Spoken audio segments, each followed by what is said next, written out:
시청자 여러분 안녕하세요. 육아포커스 이보연입니다. 현재 초등학교 6학년이 고1이 되는 2025년부터 고교생도 원하는 과목을 골라 들을 수 있다고 합니다. 고등학생들도 대학교처럼 원하는 과목을 선택해 듣는 고교 학점제가 전면 도입되는 건데요. 고교 학점제가 도입되면 학생들은 학교에서 짜주는 시간표 대신 개별 시간표대로 수업을 들을 수 있게 됩니다. 다니는 학교에서 개설되지 않은 과목은 다른 학교와의 온 오프라인 공동 교육 과정을 통해 수강할 수 있고 지역 대학이나 연구기관과 연계된 수업도 들을 수 있다고 합니다. 고교 학점제의 기본 취지가 학생들이 자기 주도적으로 학업 계획을 수립하고 자신의 진로와 적성에 맞는 과목을 선택하기 위한 것인 만큼 고교 학점제를 통해 좀 더 나아지는 교육의 질이 한 단계 높아지는 계기가 되길 바랍니다. 3월 7일 육아포커스 시작하겠습니다. 서울경찰청이 일선경찰서가 맡고 있던 13세 미만 아동에 대한 학대 사건을 인계받아 직접 수사하고 있습니다. 조직 신설에 이어 수사관을 추가 선발하는 등 수사력을 확충한 것으로 파악됐습니다. 이른바 정인이 사건 부실 수사로 거센 비판을 받았던 경찰.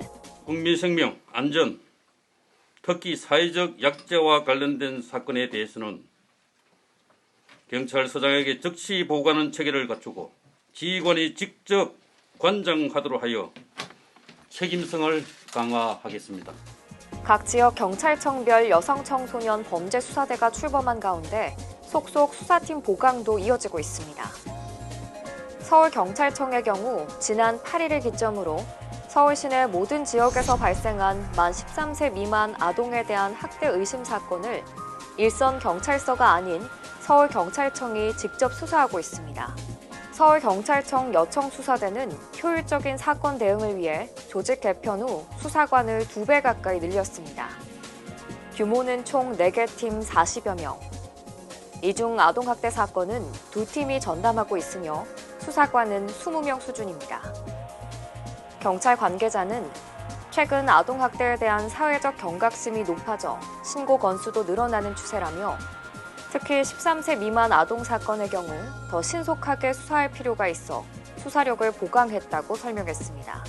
실제로 수사팀은 최근 은평경찰서가 맡았던 구립 어린이집 2세 여아 학대 사건도 넘겨받아 수사를 진행 중입니다.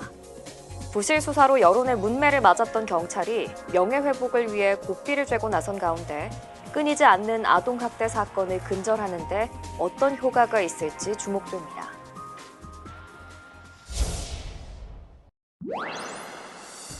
국민적 공분을 산 16개월 입양아 정인이 사망 사건. 경찰청장이 직접 공개 사과하는 등 후속 조치가 이어졌지만 이후로도 충격적인 아동학대 범죄는 계속되고 있습니다. 경기 용인에서 10살짜리 아이가 이모 부부에게 맞아 숨졌고 전북 익산에서는 2주 된 아이가 분유를 토했다고 부모에게 맞아 짧은 생을 마감했습니다. 경북 구미에선 혼자 이사간 엄마에게 버려진 3살 아이가 주검으로 발견됐습니다. 정인이 사건 발생 이후 아동학대에 대한 관심이 높아지면서 시민들의 신고가 부쩍 늘었습니다. 경찰에 따르면 아동학대 신고 건수가 작년 대비 2배 가까이 늘었다고 밝혔습니다. 아동학대는 그 사전에 예방하는 것이 중요합니다. 즉 조기 발견을 얼만큼 신속하게 하는 것인가, 이런 식의 조금 더 적극적인 조기 발견에 관심과 의지가 필요하지 않나 생각됩니다. 끔찍한 학대 속에 16개월 짧은 생을 마감한 정인이 또 다른 피해자를 막기 위한 시민들의 지속적인 관심과 신고가 계속 이어져야 합니다.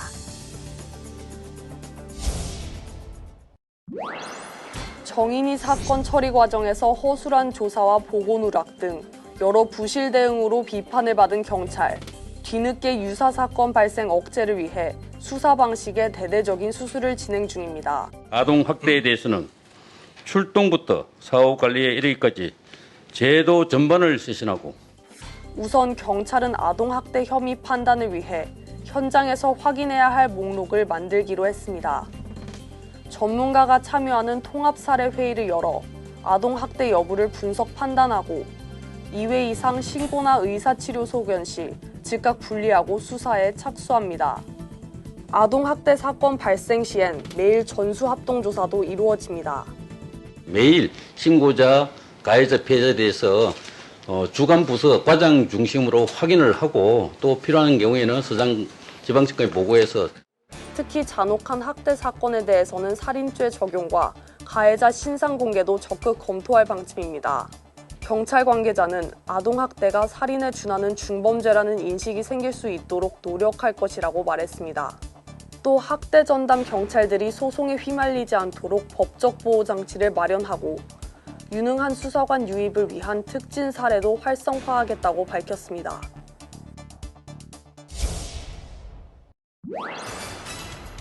청소년 유해 매체물 판정을 받고도 관련 표시를 하지 않은 국내 랜덤 채팅 앱 12개가 형사 고발됐습니다. 여성가족부는 지난해 12월 11일 이후 국내외 채팅 앱 552개를 점검한 결과 27개 앱이 청소년 유해 매체물로 판명됐다며 이같이 밝혔습니다. 이 중 형사 고발된 12개는 여가부가 19금 표시 등을 하도록 2차례 이상 바로잡을 기회를 줬음에도 따르지 않았습니다. 현행법상 청소년 유해 매체물임에도 관련 표시를 하지 않아 청소년이 계속 이용하도록 방치하면 2년 이하 징역이나 2천만 원 이하의 벌금형에 처합니다. 유치원이나 어린이집 근처에서 노란색 통학버스 보신 적 있으시죠? 아이들의 안전을 위해서 지난해 말부터 유치원과 어린이집뿐 아니라 보육원 등 아동복지시설 차량에도 노란색 도색 조치가 의무화됐습니다. 그런데 일각에선 낙인 효과를 우려하는 목소리도 나옵니다. 노랗게 도색을 한 어린이 통학버스. 지난해 말 도로교통법이 개정되면서 아동복지시설과 장애인 복지시설에서 이용하는 차량도 노란색 도색을 비롯한 각종 안전조치가 의무화됐습니다. 안전 사각지대를 줄이겠다는 건데 일각에선 복지시설 아이들에 대한 낙인 효과를 유발한다는 주장이 나옵니다. 또래 집단의 영향을 크게 받는 아동 청소년기 특성상 노란색 차량이 또 다른 차별 요인이 될 수 있다는 겁니다. 이 주위에 사는 애들이 많은데 그 탈에 차면서 지나갈 때 본단 말이에요. 저 학교에 소문 다 났어요, 여기 산다고. 제가 모르는 애들도 제가 여기 사는지를 알아요. 전국 아동복지시설 보호아동은 14,000여 명, 이 중 중학생 이상이 6,800여 명으로 전체의 절반에 달합니다. 13세 미만 아동을 대상으로 하는 어린이 통학버스 안전조치를 아동복지시설에 일괄적으로 적용하는 건 현실에 맞지 않는다는 지적입니다. 시설마다 차량이 몇 대씩 있는 거가 아니라 대부분 한 대 아니면 2대 있습니다. 저희도 이제 한 대가 있는 건데 저 차량을 중고등학생들도 타고 안전을 강화한다는 취지는 살리되 이용자 특성에 맞는 더 세밀한 정책이 필요하다는 목소리가 나옵니다.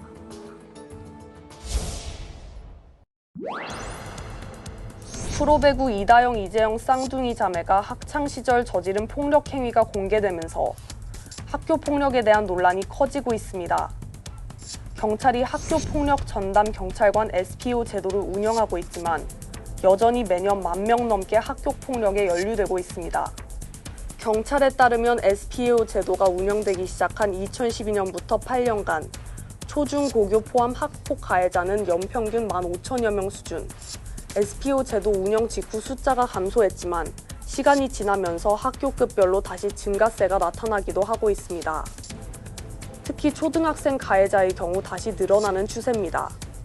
자아 형성이 상대적으로 느린 초등학생들이 맞벌이 가정 증가로 주변의 관심에서 멀어지고 폭력적인 콘텐츠 등에 노출되는 빈도가 늘어나는 점이 원인으로 풀이됩니다. 과거에 비해서 자유분방하게 자녀를 양육하고 있고 또 컴퓨터 게임 같은 콘텐츠를 접하면서 폭력을 좀 재미와 게임으로 즐기는 분위기가 생겼기 때문에 그런 것들이 하나의 요인이 되는 것으로 보입니다. 전담 경찰들이 학교마다 있지만 인력 등 한계로 사실상 사후 조치 위주로 대응이 이루어지는 상황. 전문가들은 가정 내 아이들에 대한 모니터링과 학교 내 인권 교육, 늘어나고 있는 폭력적 영상 콘텐츠 등에 대한 규제가 동반돼야 한다고 지적합니다. 또 학교 폭력 가해자는 언제든 사회적 비판의 대상이 될 수도 있다는 인식을 모두가 가져야 한다고 덧붙였습니다.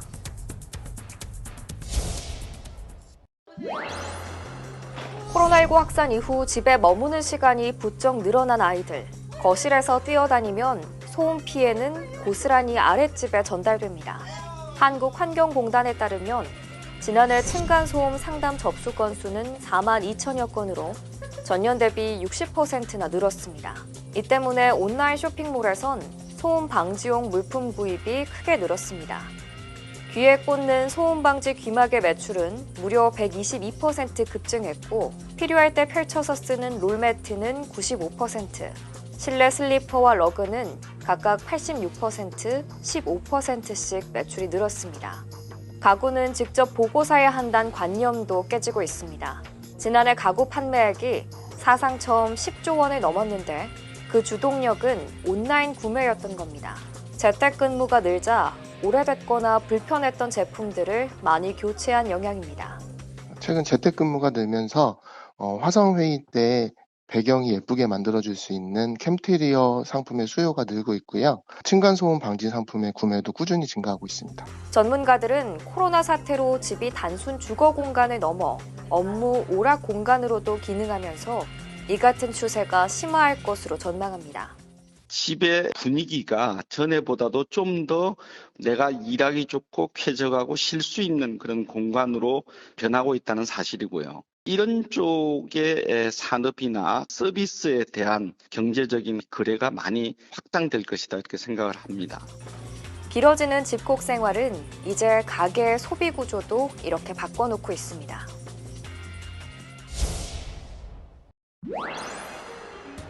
부산 해운대 앞바다가 한눈에 내려다 보이는 이 초고층 건물. 가장 작은 면적인 전용 면적 113제곱미터의 매매가가 20억 원에 육박하는 고급 주거시설입니다. 그런데 이 건물은 법적으로 아파트가 아닌 생활용 숙박시설, 이른바 레지던스입니다. 건축법을 따르는 엄연한 숙박시설이지만 입주자들은 전입신고를 하고 수년간 주택처럼 사용해왔습니다. 그런데 지난 1월 국토부는 앞으로 레지던스 분양 공고 때 주택 사용 불가를 의무적으로 명시해야 한다며 기존 주거자도 용도를 변경하지 않으면 이행강제금을 부과하겠다고 밝혔습니다. 이미 2012년 법제화된 것을 재차 강조하며 관리 감독을 강화한다는 취지지만 입주민들은 강하게 반발하고 있습니다. 수년간 건설회사들이 레지던스를 주거용으로 광고할 때는 국토부가 뒷짐을 지고 있다가 이제 와서 불법 거주자로 취급하며 뒷북 규제를 하고 있다는 겁니다. 통장 반장까지 다 만들어 놓고 이행강제금 부과되면 자그마치 6만 명의 이재민이 발생합니다. 소급 적용 절대 반대! 단속에 나서야 하는 지자체도 난감하다는 입장입니다. 국토부는 전입신고를 기준으로 행정지도를 한다는 계획인데 그런 논리라면 주택이 아니면서도 전입신고를 받는 기숙사나 요양병원 등도 모두 이행강제금 부과 대상이 되기 때문입니다. 입주민들이 삭발 시위에 나설 정도로 격양돼 있는 가운데 국토부는 여러 의견을 들어볼 것이라고 밝혔습니다. 이사 대책 이후 서울 아파트 매매값이 하락하고 매물도 소폭 늘어난 것으로 나타났습니다. 매도자와 매수자 간 기싸움 양상이 벌어지는 건데 안정세 여부는 좀 더 지켜볼 필요가 있다는 분석입니다. 서울 공덕동의 아파트. 최근 전용 면적 59.9제곱미터가 12억 4,700만 원에 거래됐는데 3주 만에 800만 원이 내렸습니다. 이달 초 서초동의 한 아파트 역시 최고가 대비 1,500만 원 내린 금액에 매매가 이뤄졌습니다. 시장에선 종합부동산세와 재산세 등 보유세 과세 기준일인 6월 1일 이전에 고가 아파트를 처분하려는 움직임으로 보고 있습니다. 이 시점 이후 3주택자의 경우 첫 집을 팔 때 양도 차익이 10억 원을 넘는 경우 지방소득세를 포함해 82.5%를 세금으로 떼일 수도 있기 때문입니다. 이사 대책 이후 서울 아파트의 매물도 소폭 증가세를 나타냈습니다. 부동산 빅데이터 업체 아실에 따르면 서울 아파트 매물은 20일 전보다 1.4% 늘었습니다. 다만 전문가들은 매물이 쌓이거나 가격이 조정될지 여부는 더 지켜볼 필요가 있다는 입장입니다. 일부 아파트의 경우 신고가를 경신하기도 했는데 당분간 매수자와 매도자 간 기싸움 양상이 벌어질 수 있다는 겁니다. 중저가 지역이 몰려있는 곳은 오름세가 상대적으로 높게 나타나고 있습니다. 봄 이사철을 앞두고 또 수요가 움직일 수 있기 때문에 흐름은 조금 더 지켜봐야 되는 상황입니다. 중저가 지역의 구매 수요 유입 역시 꾸준한 만큼 가격 숨고르기가 안정세로 이어질지 좀 더 지켜봐야 한다는 얘기입니다. 이번 순서는 임신, 출산, 육아에 관한 알쏭달쏭 애매모호한 궁금증들을 모아 전문가를 통해 말끔하게 풀어보는 알쏭달쏭 육아 상식입니다. 오늘의 주제는 초보맘이 꼭 알아야 할 이유식입니다. 지금 바로 만나보시죠.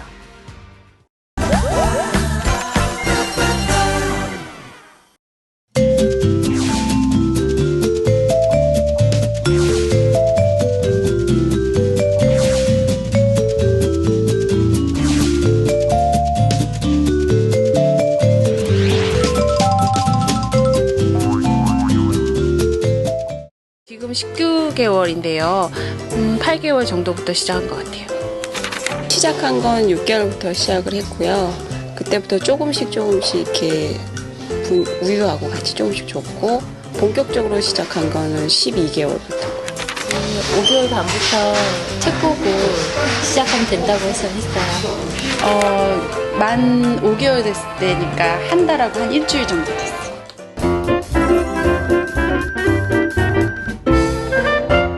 이유식은 아기마다 다르지만 대체적으로 만 4개월 지나서 6개월 이전에 시작하는 것이 좋습니다.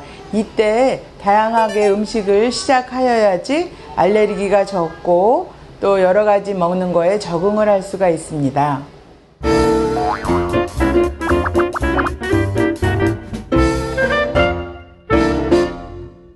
초기 이유식은 그 우유병에서 수조로 이행하는 시기일 뿐만 아니라 식습관이 형성되는 시기예요. 그래서 만약에 다른 어머니들 보면은 1, 2세 때 아기가 잘 안 먹는다고 찾아오시는 분들이 많은데 사실 그러한 식습관이 다 6, 7개월, 8, 9개월에 다 형성이 되거든요. 그래서 아기가 흘린다고 엄마가 수저를 쥐고 강제로 먹인다거나 또는 아기가 잘 안 먹는다고 따라다니면서 1시간 내내 먹인다든가 이러한 습관은 지금부터 들이지 않는 것이 좋습니다.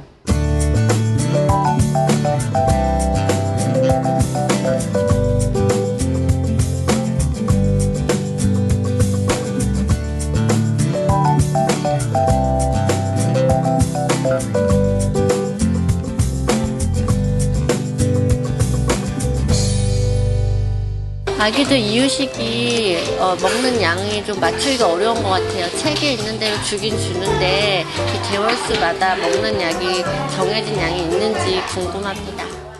어머니들은 항상 아기에게 얼만큼 먹여야 되는지 저한테 많이 물어보시는데요. 사실 그거는 아기가 먹고 싶은 만큼 먹고 싶은 때에 주는 것이 가장 중요합니다. 어머니께서 하실 일은 영양가 있는 이유식을 준비만 하시면 됩니다. 처음에는 이제 육아식으로 참고하다가 나중에는 제가 가늠해서 하고 있거든요. 시기별로 따로 크기가 정해져 있는 건가요? 이유식 초기에는 보통 끓여서 그 채 같은 데 걸러서 아주 곱게 해주지만 가면 갈수록 그 약간 다진다든지 잘게 쓸어서 주는 형식으로 변하게 되는데 보통 9개월이나 10개월에는 아주 작은 조각을 삼키는 거를 습관을 들여야지 1, 2세 때의 식습관이 좋아집니다. 잘 안 삼킨다는 어머니들이 많은데 그런 애들 보면은 대부분 초기 이유식이 잘못된 경우가 많거든요. 그래서 9개월, 10개월에는 작은 조각을 삼키는 버릇을 들이는 것이 중요합니다. 아기 여기 이유식이 워낙 양이 적다 보니까 이렇게 매번 조리하기가 매우 힘든데요. 이거를 미리 이렇게 해놓거나 어떻게 양하는 효과, 이렇게 보관하거나 요리할 때 좋은 방법이 없을까요? 이유식이 한꺼번에 만드는 양이 많지가 않으니까 굉장히 만들기 힘들어서 어려워하는 어머님들이 계시는데 사실 그렇게 어렵지는 않고요. 한 두세 번 먹을 거를 한꺼번에 만들어서 뜨거울 때 바로 그 요리 그릇에 넣어서 바로 냉장 보관하거나 또는 고기 국물 같은 거는 좀 그 아이스 큐브 같은데 얼음 얼리는 데다 넣어서 이렇게 얼려서 그때그때 필요한 만큼 쓰시는 것도 좋은 방법일 수 있습니다.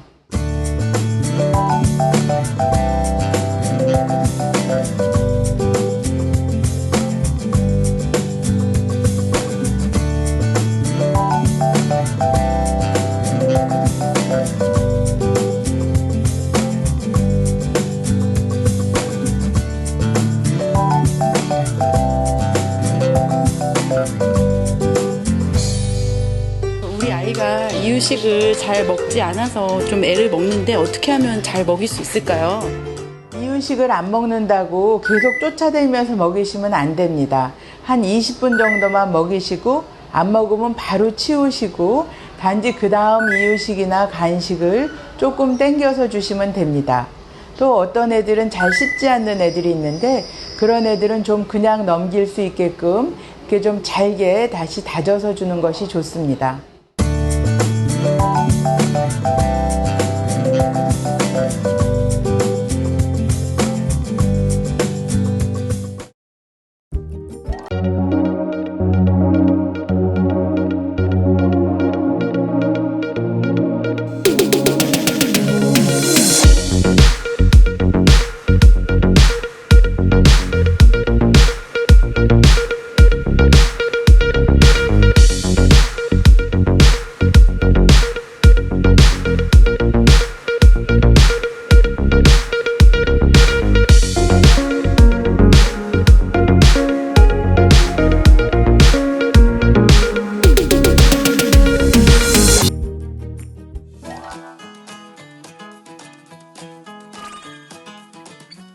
고용노동부 소식입니다.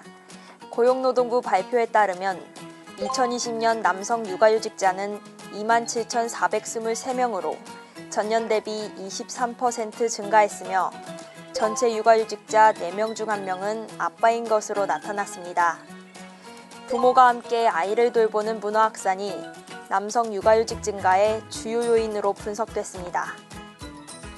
한국고용정보원은 2020년 전국 청년정책 현황과 특징을 정리한 결과를 발표했습니다. 주요 내용을 살펴보면 지역별 청년 인구 대비 정책을 가장 많이 시행하는 곳은 전북으로 373개의 정책이 있었으며 다음으로 경기 서울 순으로 조사됐습니다. 청년 인구 대비 청년 정책이 가장 적은 지역은 울산으로 62개의 정책이 있었습니다. 가사 근로자의 고용 개선 등에 관한 법률안에 대한 가사 서비스 이용자 인식조사를 위해 실시한 설문조사 결과가 발표됐습니다.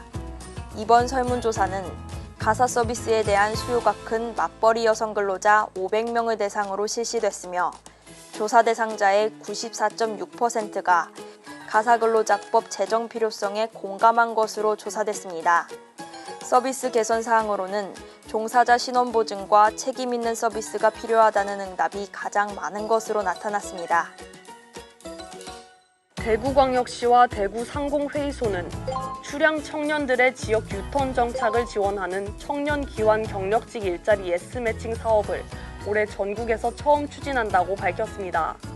자세한 사항은 대구상공회의소로 문의하시면 됩니다. 오늘 준비한 내용 여기까지입니다. 저는 저녁 8시에 새로운 내용으로 다시 찾아뵙겠습니다. 고맙습니다.